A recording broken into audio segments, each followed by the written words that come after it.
So he drove out the man, and placed at the east of the Garden of Eden cherubims and a flaming sword which turned every way to keep the way of the tree of life. There, I finished. Very good. Now you can ask the Virgin for forgiveness. What? That's not what we agreed. We didn't agree anything, young lady. Today you're being punished, and you'll do as I say. You can't make me ask the Virgin for forgiveness. How dare you? Mummy, I won't ask forgiveness for something I didn't do. You told your brother that there was someone else in the room. There was. You're lying. I am not. Anne. Anne, do you remember the story about Justice and Pastor? Children who don't tell the truth end up in limbo. That's what you say. But I read the other day that limbo's only for children who haven't been baptized. And I have.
What's going on, ladies and gents? It's Cyberlad coming back to you with another film review.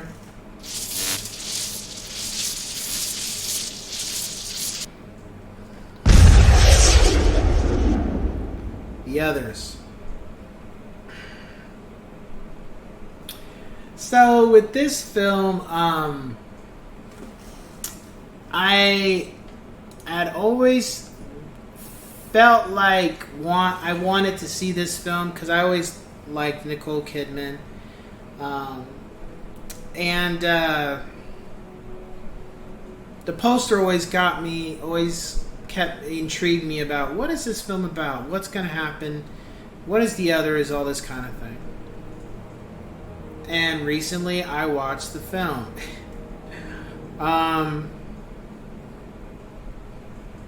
For the most part, it's about a woman and her son and daughter who live in a house, and the mother is very kind of low-key strict, but she doesn't really appear like she has everything under control mentally, you know what I'm saying? And then she has a caretaker, and that she has them handle certain things around the house. And then things start happening around the house that's kind of odd. Doors being unlocked when they shouldn't be, since Nicole Kidman's character wants everything locked and tidy kind of thing. She's really a fucking control freak. Grace Stewart.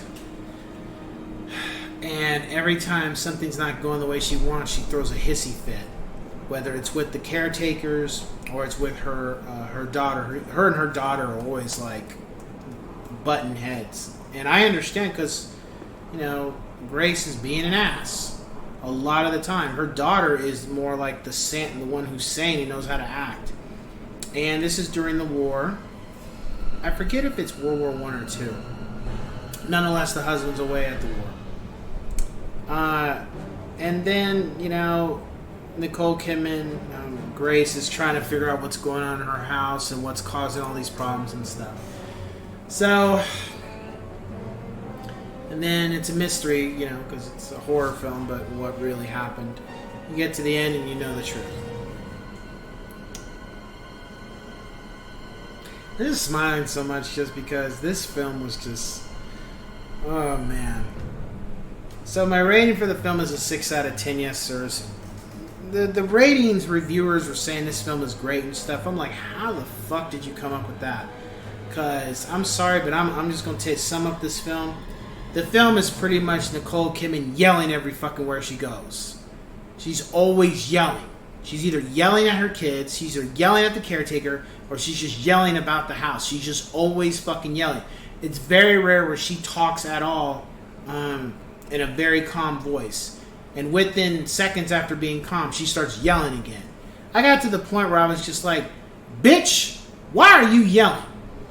Shut up! Like, it got to that point where it's just like, could you shut up? Like, everybody in the movie, I was entertained by it, except Nicole Kidman's character. I did not like her at all. I enjoyed when she didn't talk. Like, I'm sorry to say, but she was just really fucking annoying. And every time she did open her mouth, it was either accusation or yelling at somebody. And it was just like, shut up. And then the ending didn't surprise me. You know, when the truth came out, I was just like, you know what? I can honestly say I am not surprised. I'm not. It doesn't shock me at all because of her character was just so flawed and just so unwilling to find some type of balance, some type of compromise with things. And it makes sense why the ending was the way it was. It's a shame too. It is bittersweet, but nonetheless, it is what it is. So, Nicole Kidman did a great job. I felt the characters did a good job. The actors and actresses. I couldn't recommend this film. If you have time to watch it, check it out. It's not that it's boring. It's just the constant yelling the whole fucking film just really got on my damn nerves. Like, could you ever at one? It just felt like this chick was wound up on some shit and she could never chill. It was always running around yelling and throwing a hissy fit, and it was just like, can somebody give you some Ritalin or give you like a couple shots of whiskey to chill you the hell out, or give you a joint or something? Because damn, you don't know how to relax at all. And it's just from one medium to another, just snapping. So I just say if you want to kind of laugh a little bit like I did watching this film, and if you're willing to part with some time to watch it, go ahead. That's the best thing I can say. Again, it's not a terrible film, but it's pretty much Nicole Kidman going throughout the house yelling about some shit. That's all I got from the film at a certain point. Just like, damn, shut up. Yeah. So with that being said, I will catch you guys on the next one. Take care.